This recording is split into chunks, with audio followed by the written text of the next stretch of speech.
Yo, what's going on with it? It's your boy. Welcome back to another video, man. If you're going to enjoy, make sure to like, comment, subscribe. I'm on the road to monetization, so I can hopefully turn this into a full-time job. I was scrolling through my recommended and I saw this video, which actually gives me a great reason to react to it. Because I was talking to my homeboy about how Rob Pelican is a terrorist and the Lakers still ain't made no moves. And like JJ Redick came in and he's like, he trying, but like there's only so much he can do with this roster because niggas can't shoot and niggas can't play defense. But let's see what my dog B-Souls has to say. Shout out to B-Souls for the video. This was on his solo channel. As if you don't know, I love Souls. I love Souls and Sage. I love B-Souls.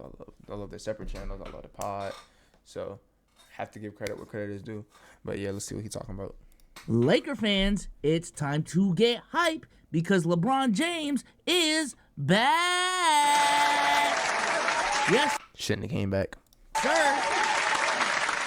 Sorry. Big Bron, free agent LeBron James has agreed to a 2-year, $104 million maximum deal to return to the Los Angeles Lakers. what, 52 a year? Sources tell ESPN. Deal includes player option and We just gonna talk about how him and Bradley Beal are the only two players with no trade clauses. The fact they gave one to Brad Beal, that's kind of no trade clause.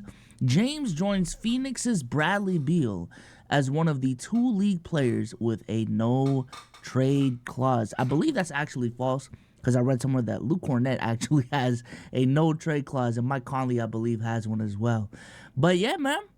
LeBron James committed to the Los Angeles Lakers really for a year because he does have a player option on that second year. Committed to the Los Angeles Lakers for another year. And this is per Bobby Marks as well. After LeBron James signed this maximum deal because there were rumors about LeBron James taking a pay cut for better roster flexibility, LeBron James was done waiting. And post LeBron James signing, the Lakers are slightly above the $188.9 million second apron. So no, I remember that. Everybody was like, "Yeah, LeBron's willing to take a pay cut." Remember how UD took a pay cut so the Big Three could form in Miami? He was willing to do the same thing, except Rob Pelican never went and got nobody. After the So he had to sign his fantastic contract. offseason that the Los Angeles Lakers have had, they are now above the second apron, which has been a very big talking point amongst, NBA circles this offseason because it kicks in, I believe, this season, and how much that really restricts your front office. And, this is what the Lakers are looking like. Starting 5. This roster is terrible. You don't play. I don't remember last time I saw any of y'all niggas play. Who are you? You're Buns. You're cool. You're Bronny, so you don't count. Gabe Vincent, you suck.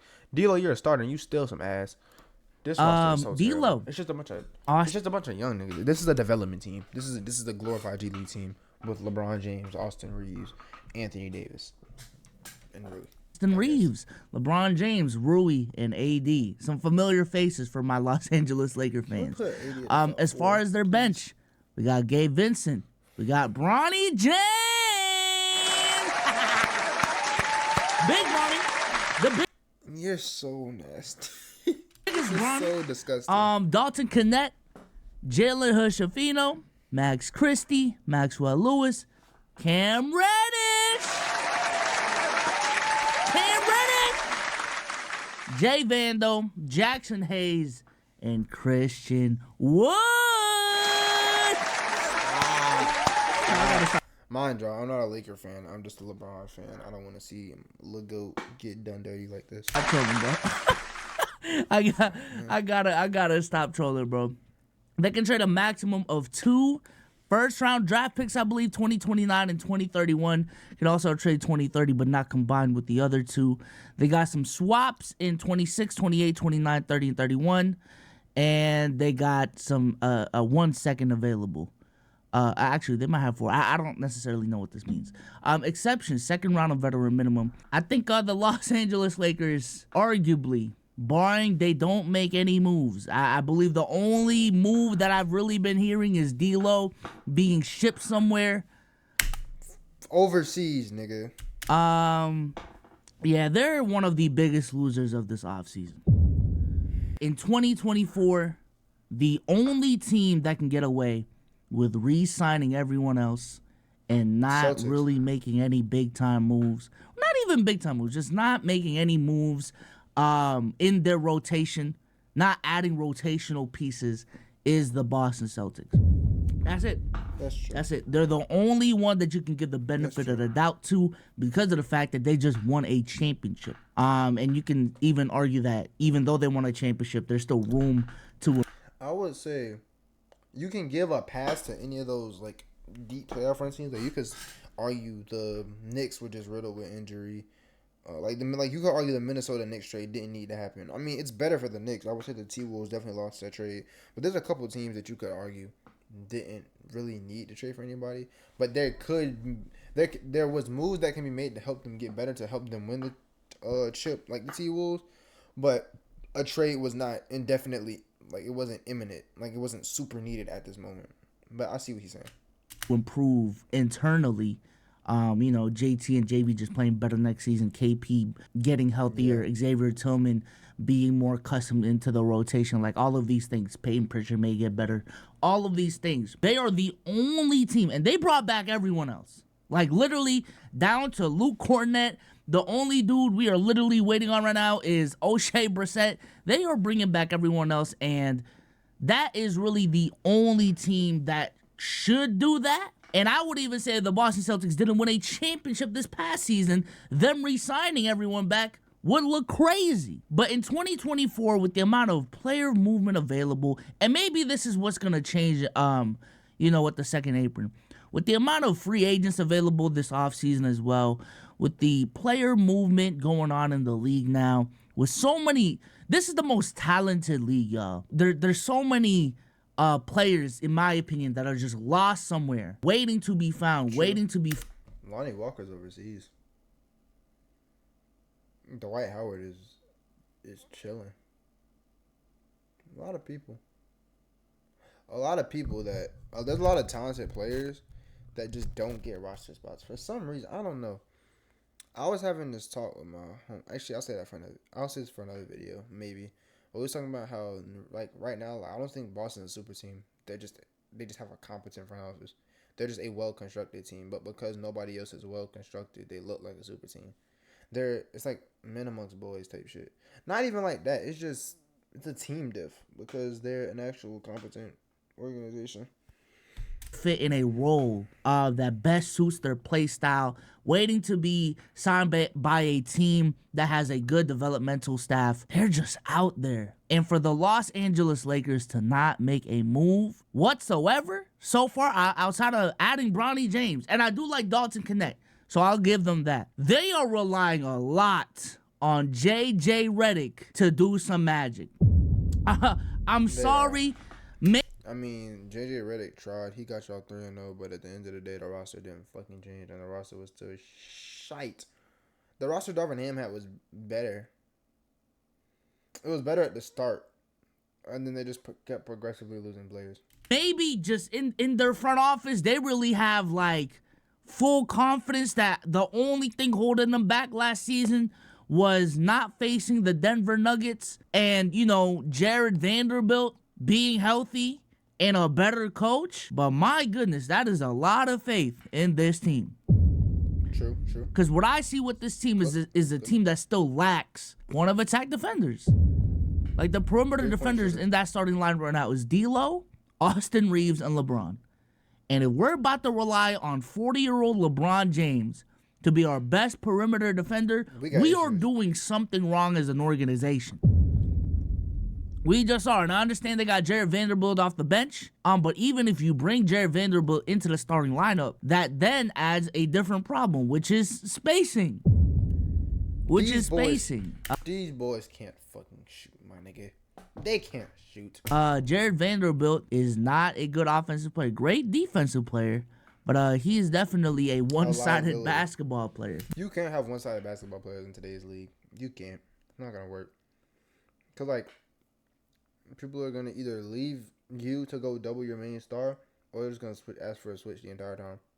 Well, not for Vando because he's a good defensive player, but I'm saying if it's the other way around, and you...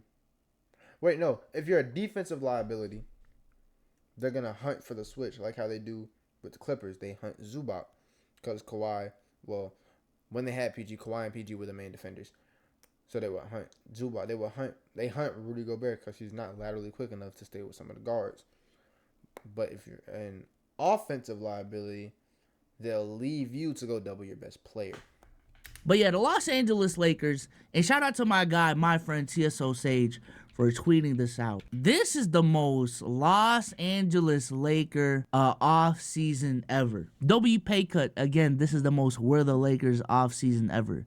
By the way, before y'all start, I don't have an issue with LeBron as a Laker, but this just gets added to a long list of the Lakers doing / having the most Lakers shit going on this off season. What he means by that, y'all don't know what I mean when I say Laker moves. Hype be shit like signing 2 6-man of the year candidates, trading for Russ, hiring JJ who did a pod with LeBron, drafting Bronny, chasing Clay, giving Bron a max and a no trade clause are the we're the Lakers moves that held up back for 4 to 5 years. Reeves is untouchable, seeking DeMar, and I bet my life right now we want Zach LaVine. Shit just getting old, man. True. And True. There were a lot of good coaches.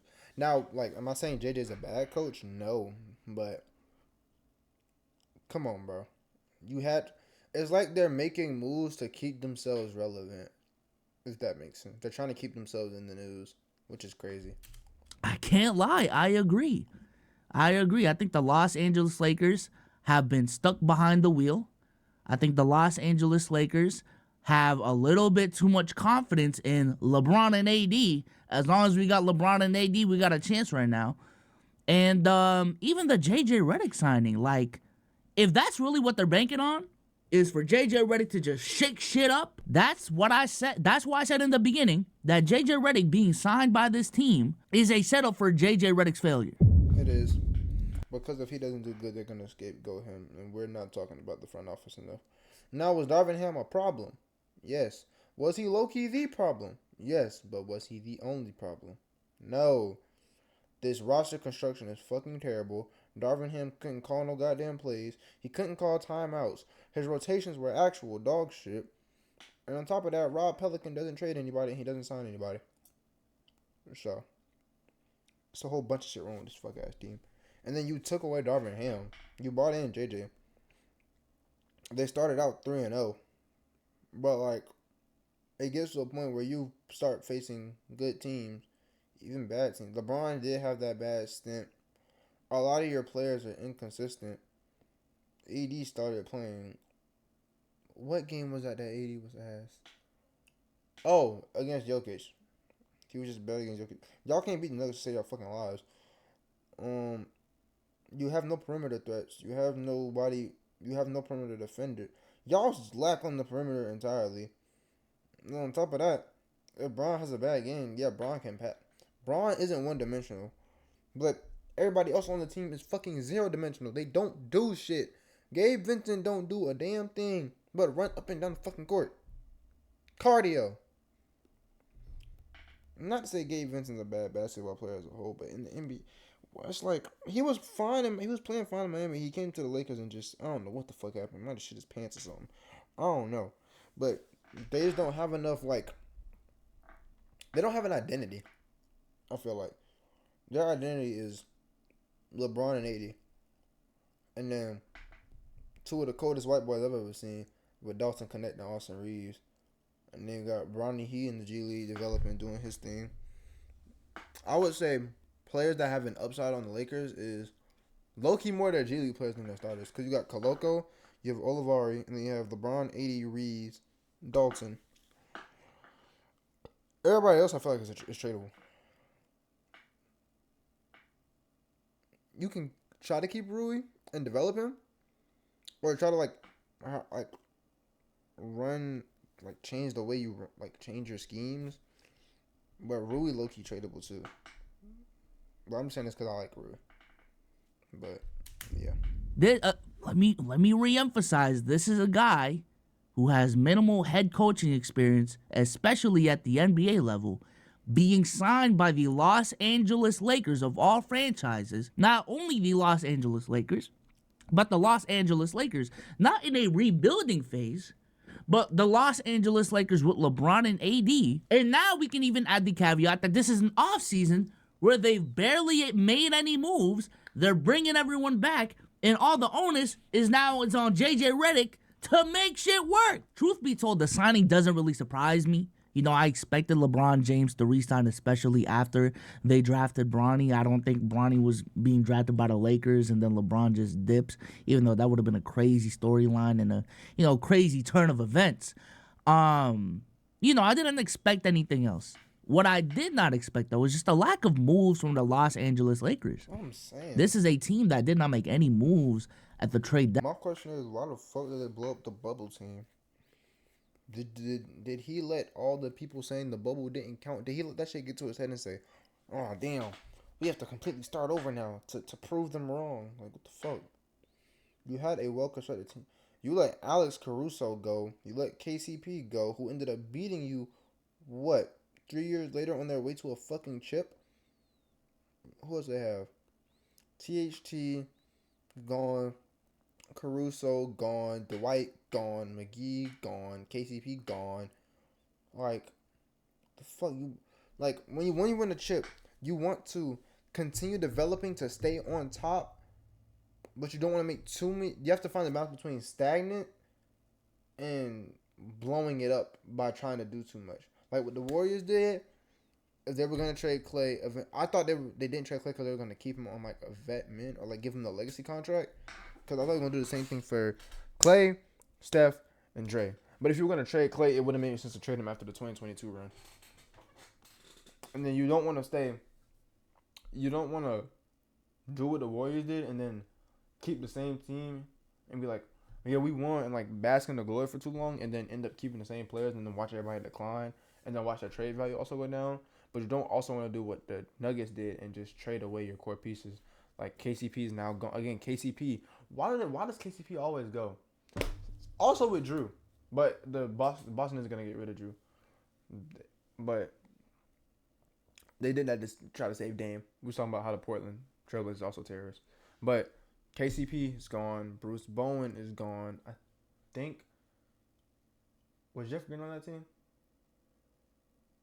I know Jeff Green's on Houston now, I think. But yeah, the Nuggets, it's not the same Nuggets team anymore.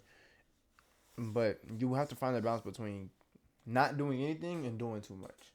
That makes sense. Deadline, when everyone wanted them to make moves at the trade deadline. And then we get into the playoffs, and the guys that they relied on, the guys that they thought, all right, we're in, these are our guys. D'Angelo Russell did not show up. Jared Vanderbilt was injured. Gabe Vincent was injured throughout the whole last season. So again, if they really think, they may just have crazy confidence in the fact that the missing piece is Dalton Kennett, Gabe Vincent coming back, and Jared Vanderbilt, and just a new coach. You know? So maybe that's the plan. And I understand this video is about the Lakers, but I just really wanted to get off this point of, if in 2024, specifically this offseason, you aren't the Celtics and you aren't making any moves, you are the biggest losers of this offseason. You are. So I'm talking to the Lakers. I'm talking to the Miami Heat. As of right now, I'm talking to the Milwaukee Bucks. I'm talking to the Denver Nuggets. Y'all are losing right now. Because while everyone else is having an arms race in the parity era, some of y'all are being stagnant without a chip or getting worse year by year. And Denver, I understand. Listen, Denver was great last season. But last season, they lost Bruce Brown. This offseason, they lost KCP. They already had a bench problem in their championship year. That rotation needs to be stronger. And I don't think... Y'all had that nigga Jokic dropping 50 against the fucking Wizards and losing it. Free that nigga. Oh, my God. These are needle movers, but even the Warriors, who just a couple days ago was in this discussion of, yo, this team got to make a move, at least they signed Kyle Anderson. I'll be forgetting. At least apparently they are very close to acquiring Buddy Hield after losing Klay Thompson. For me, LeBron James re-signing the way that he did screams, all right, this roster's mostly finalized. This team is unserious. This team is not... I'm just here to hoop and break records. Gonna do much to move the needle. He said tonight, I'm trying to go home, drink. I think he said drink wine, play Madden, and chill the fuck out. I think that's what he said. So why take a $20 million pay cut, or however much the pay cut was gonna be, if you know, they're not going to do anything with it. So let me play out the rest of my career with the Los Angeles Lakers. Let me play in LA.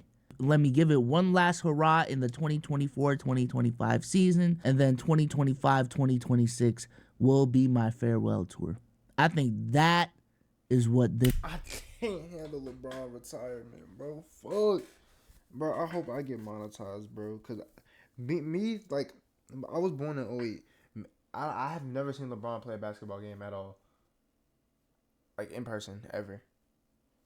I hope I do, bro. I really hope I do. is cemented, in my opinion. But with that being said, let me know what y'all think in the comment section down below. What do y'all think about this move, man? Am I overreacting? Is what they truly need just a new coach, Gabe Vincent, and Jay Vando? But with that being said, I'm out, man. Peace. No. Short answer, no. Hell no. Absolutely not. They need to make some moves. But Rob Pelican is a terrorist. There's so many obvious flaws with this team. I'm so serious. They need to start consulting fans. Because these fans, either the analytical motherfuckers, the niggas that play 2K, the fans of the diehard fans of the team that are actually realistic, know what the fuck their team needs.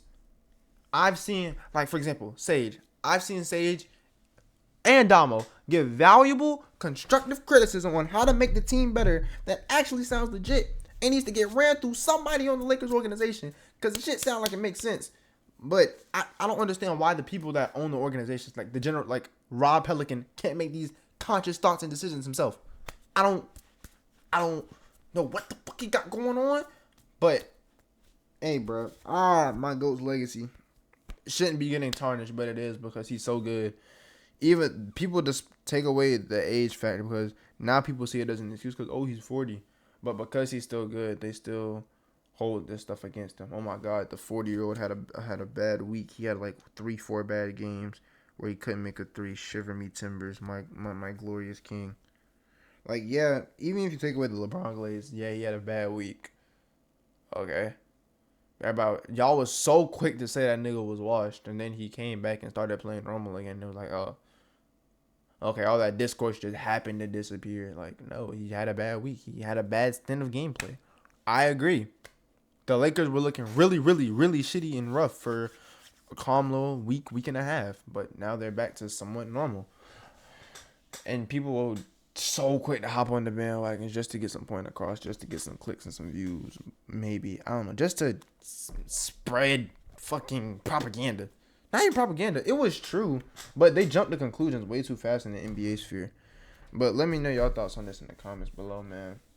Shout out to B-Souls again for the video. It's 4 o'clock in the morning. I need to take my ass to bed, but I had to post for y'all. I had to find something. Let me know what y'all want to see, and I'm gone. Peace.